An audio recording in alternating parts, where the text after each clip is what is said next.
Welcome back. I've got Velma on the line. Velma, how are you? Hey, I'm good, Michael. How are you? I am awesome. Really looking Good. forward to this conversation because you and I both drink the leadership Kool-Aid. So we really want to hear about you and the work you do. So the floor is yours. Oh, well, thank you. And thank you so much for having me. Thank you to your listeners to be on the breakfast leadership with our good friend Michael here. It's a pleasure. Well, just a little bit about me. For those of you that don't know me, I always tell people I think I'm having an identity crisis because I was originally born in the islands of the Bahamas when the islands were under the British ruling. So I always say I was born a Brit. And then in the 70s, the country went independent. So by law, I became a Bahamian. And then in 2006, by choice, I became an American citizen. So I have that kind of three-prong identity crisis there. And so I always like to say that that's where, I came from, and a little bit of the the heritage and the culture from each of those particular countries. And so now the United States is home, and I live in the Florida area, so Bradenton, Florida area. So just I love the coast side here. Yeah, I'm a big fan of the West Coast of Florida. Nothing, well, nothing against the Atlantic side, but the Gulf Coast, the water's warmer, and it's just the air, just everything about it is Yeah. is good. I've spent many times in Fort Myers, Bradenton, Tampa, you name it. Right. Good colleague of mine is down in Tampa right now, and he's like, when you coming down? I said, find me a speaking gig, I'll come down. Other, if I'm going to be going on a leisure trip, I have to bring my lovely wife too, and it's like, Exactly. and her, she's only got so much vacation time to use. So with me being the entrepreneur, I can pretty much take a vacation whenever I want to. Now, of course, that means business may not get done in certain Exactly. things, but that's when you delegate. That's it's first world problem, to say the least. So let's talk about leadership. And you've written books about leadership, and Yep. and we talked about a little bit in the pre-show on how critically important leadership is. And yeah, I don't want to say that it's never been more important, because that's pretty, it's not good for me to say that, because I have not lived through all of the challenges of what it's been like on planet Earth over the history of humanity. But it's pretty challenging time for a lot of people right now. So what got you interested in working in the leadership space?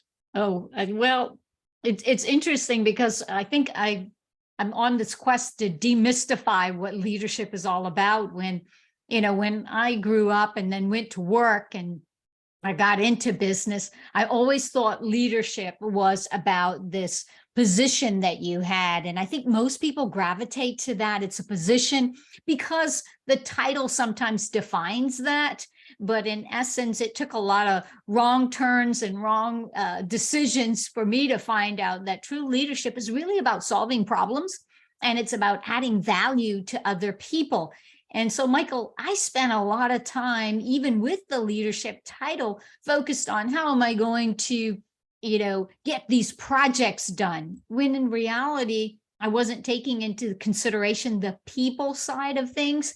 And it was only until, I came to that turning point of realizing that, getting more done in life is better when you go together as a team, and that a leader truly brings people together. They don't just do projects and lead projects, but more importantly, they lead people, and those people together lead those projects. So it's just put me on this quest to really be a student of leadership and to make myself a better leader. It's great work to do that, and I agree with you that leading people, and this is something that I've subscribed to ever since I Yeah. entered the leadership space, was leaders make leaders, and do it in a way where you are coaching, and coaching people, whether you're working in an organization or as a executive coach or advisor. You're coaching people. The greats were coached, and no matter in everybody's opinion of who the greats are, but in sports or in life, there's those people that stand out, and they were mentored, and They were Right. shown things, and in a way to do it, a lot of people say, well, if I train them too much, they might take my job. Well, if they're better than you, they should. And Mhm. some people's egos get in the way. And Right. as a leader, a true leader, sometimes you have to take your ego and say, okay, back in the file cabinet, please, Mhm. because we have a bigger mission Sure. as a leader than just leading for our own self-interest and ego. It's to improve, it's to add value, as you said, it's to Yeah. leave it better. If you do leave the organization, better than how you found it, kind of Right. like using, that's kind of like using a campsite analogy in a way. It's like clean up Sure. the campsite after you're camping and make sure that it's cleaner than when you found it. And Yeah. it's the same way with leadership. It's like help people be able to help people and your clients and your customers in society, and we all benefit from that when we do that and we approach Yeah. it that way. Yeah. Yeah. No, that's very beautifully said. And I love the analogy of the campsite, because you're exactly right. You going into an organization to make the organization better.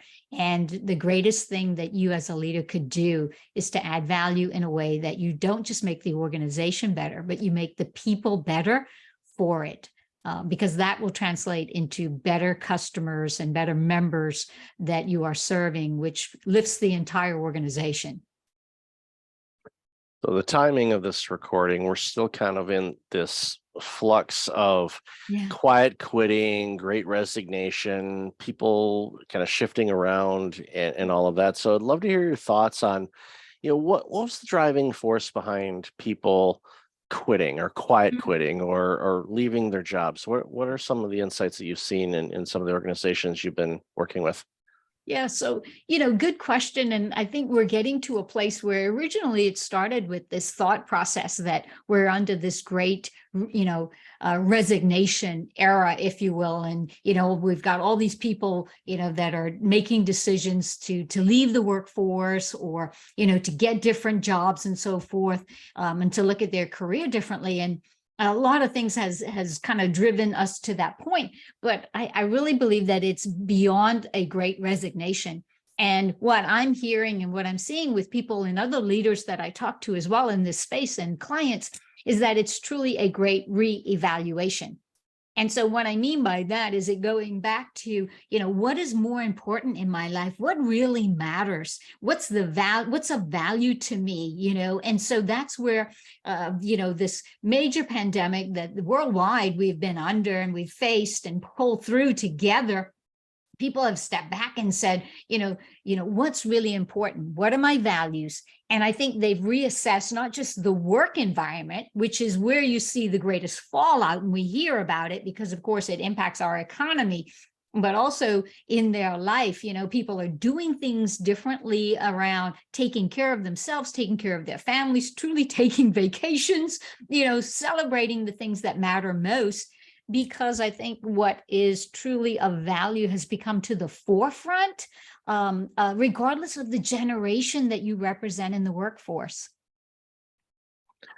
It's well said. And I think some observations that I've seen too, Yeah. and when a lot of people look in this, well, especially in this instant gratification world that we find ourselves in, and our Right. attention span keeps getting shorter and shorter, we all look for this singular reason why it's doing this, and it's not Yeah. singular. There's so many different ingredients to it. One, obviously, the pandemic. There's people that became full-time caregivers Yep. after the pandemic started because of loss of life of loved ones and other situations. Also, there were a lot of people that were close to retirement age Mhm. that were working remotely for a little bit, Right. and they started to basically practice retirement. Like, okay, Yeah. this is what retirement feels like. I love And it. and a Yeah. lot of them went, I really like this. So Yeah. Yeah. they crunched the numbers. They, talked with their financial planners, hopefully, and they said, yeah, you'll be able to swing it. It's only you're going to get this as far as your income, but Right. you could do something, part-time maybe to supplement it for a little bit and Yep. ease into it. And a lot of people said, you know what, I want to do that. So you started to see a lot of close to retirement people deciding to, punch out early and leave. And that left some pretty significant voids in certain industries that historically have not done a great job of marketing and branding themselves. So now they're scrambling to recruit people to the industry. I spoke at a couple conferences last year. One was the grain industry, so grain elevators and things like that. And they said that, they have done historically a tough or not the greatest job of branding and marketing themselves, because for years, generation after generation would just work. My grandfather worked in this industry, my dad worked in there, and then, sorry, I went into the Southern accent. I've got Southern family in my thing, so sometimes I slip into it. I don't do it all the time, but just they get into that, and then all of a sudden, this generation's like, I'm not getting up at that time of morning to do that. No thanks. So now they're like, wait a minute, we just lost 20% of our workforce. How are we going to recruit?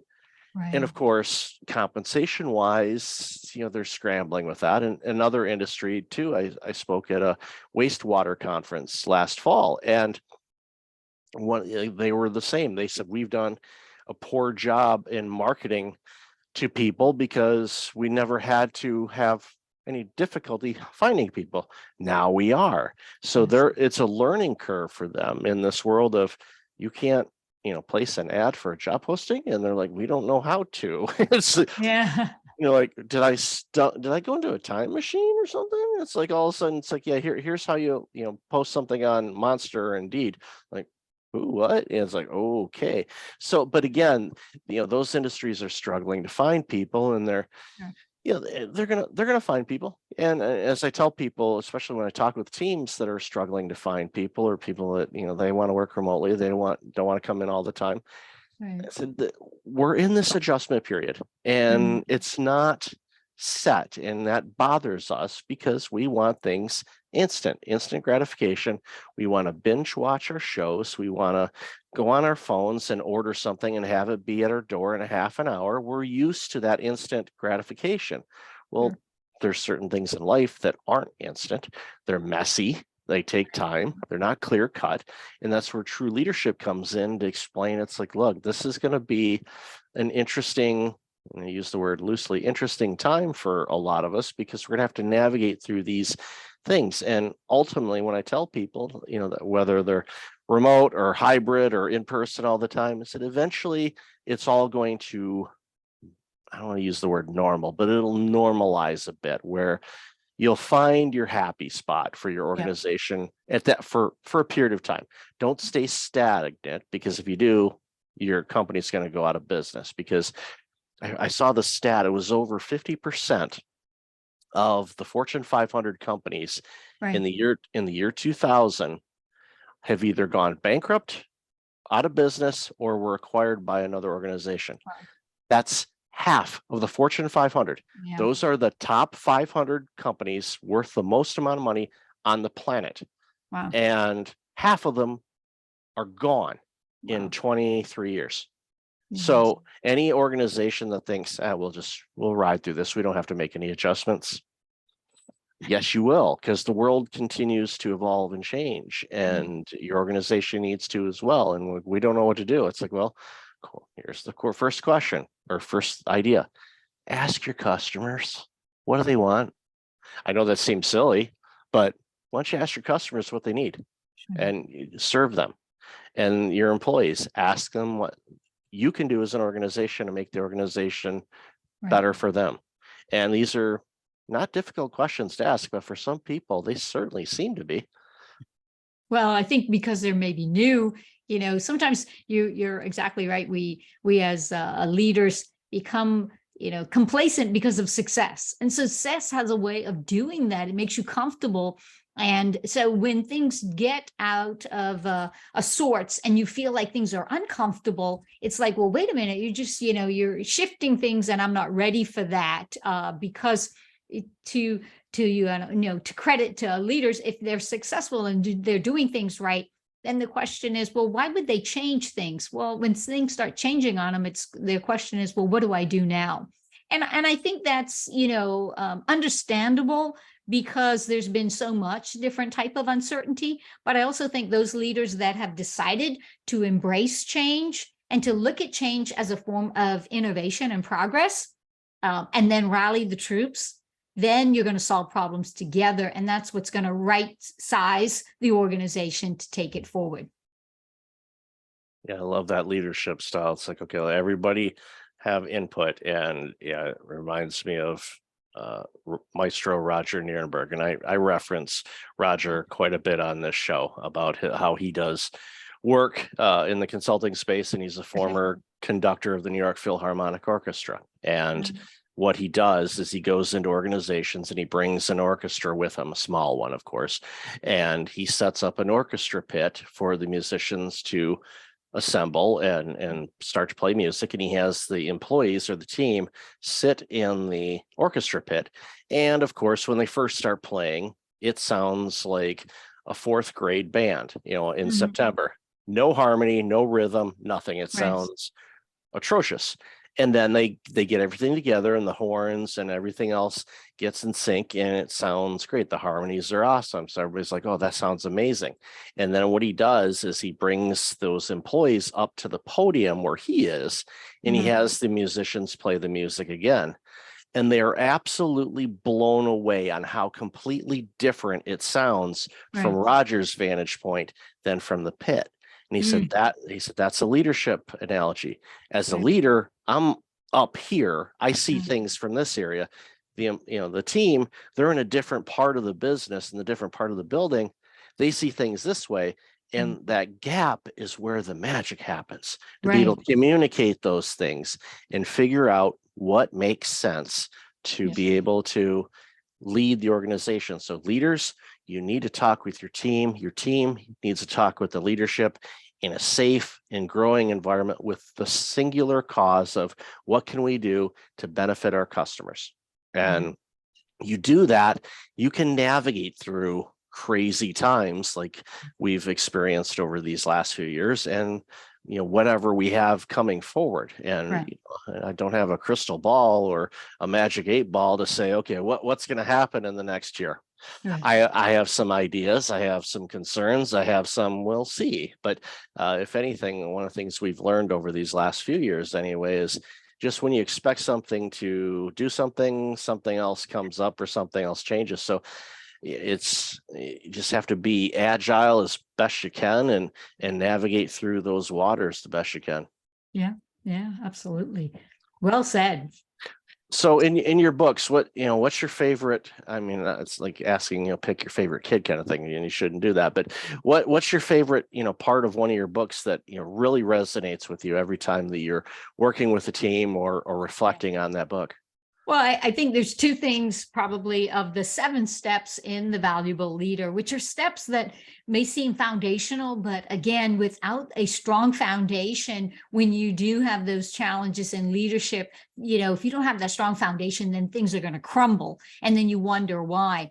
So I think the 2 things that I would bring up that I believe that is fundamental for any leader to kind of keep you on your true north is one, in one of the chapters, I talk about the importance of development. And we always hear, leaders are learners, they're readers, but there's 2 sides to development because you as a leader can only take your organization as high as your growth. So when your growth stops, you're actually limiting the growth of your organization. So I think it's imperative for any leader to be a continuous learner and growing themselves and their leadership abilities so that they can help take the organization to the next level and the next level. But the other side of that coin is that if the leader's the only one growing and they're not taking their people with them, then it's going to be a pretty lonely position at the top. And so the importance of leadership is to develop other leaders. And I think you said that very clearly. It is not, I don't think anybody wakes up, as a child and they're growing up and they're playing and they say, you know what, Michael, when I grow up, I want to be a follower. Nobody says that. Everybody says, I want to be a leader. And so people want to be a leader. And I think, this whole leadership has kind of got this, cloud over it, and it becomes some kind of a mystery, but it really is not. It's about truly adding value, and adding value to people and your organization, people inside and outside, the employees, the leadership, and your customers. But it's also, about, in addition to adding value, it's about truly caring for people. So I think that development side is critical, and it's a well-rounded development, the leader and the people. And then I also think another thing that's near and dear to my heart is that, they always say that knowledge is knowing what to do, but wisdom is applying what you know to do. And another area, another chapter in the book I talk about is about taking action. And so if we do nothing with everything we know, it's nice to know, but you have to make the rubber meet the road. And that's where you start putting what you know into action, taking steps and learning from those steps. But that's the only way to move the organization and to move the people in that organization forward. So take action. Yeah, it's really important. And it's for the well-rounded leader. I love that, because you can be really good at strategy, planning, growth, and all of that, but you have to include the entire team. And if you don't, like you said, it's very lonely in a leadership role unless you've got, fellow peers in the organization, or you've got peers in other organizations. But even then, it isolates you, and it creates silos, and that's not the type of leader that I've wanted to be. I want to be one that knows what's going on, in people's lives at the comfort level that they want to share. I'm all about boundaries, but it's like, what are they comfortable sharing, and understanding, this is what motivates these individuals. This is what they get out of this. Create the environments where people can thrive and grow. And you coach them, you guide them, and you give them all the tools they need to do their job. And then you stay out of their way. You make sure you're available to them, but you let them do things. And you're going to have people that don't always want to engage with you. And there's going to be some people that are, I don't want to say hiding, but they're off doing their thing, and they're doing great work. And you check with them, make sure everything's good, and it is, and everything's great, and they're comfortable doing that. So that's what makes a team really dynamic, is when you have different players. I think of, I'll pick on the New York Yankees for a moment. In the 90s, when they were winning all their World Series, prior to that, a few years before that, Steinbrenner, they were spending so much money on their players, and they had that team loaded up with premier all-stars. And they didn't win. They didn't win the World Series. They spent all this money, and all these other teams that didn't, were winning the World Series. They weren't. And then finally they started adding some character players, decent players. If you make the professional leagues, you are very elite. But, we know the grades. There's all-stars, and then there's people that would never be an all-star or a Hall of Fame type of player, but they made it. They started sprinkling in some of those personalities in the team, and they had the right management team and the right players, and it gelled, and they won several championships in a very short period of time, because they had all the different pieces. And it's from a leadership analogy, you look at that, it's like you need each one of those types of roles to make the whole thing be a success. And organizations that can grasp that can really shine and do some great things for their customers. Yeah, absolutely. So Velma, I've loved this conversation. Where can people find out more about you, your books, and everything else you're doing? Well, it's pretty simple. If you just know the name Velma Knowles, you can go to velmaknowles.com. And also, you could get the books there, or Amazon. Of course, you can get them on Amazon. So anyone would like to connect on velmaknowles.com, and we'll connect through other social media from there. Awesome. And I'll definitely have that in the show notes. So Velma, always great talking with you. Really appreciate your time today. Thank you so much. Hey, thank you so much, Michael. And I appreciate being with you too.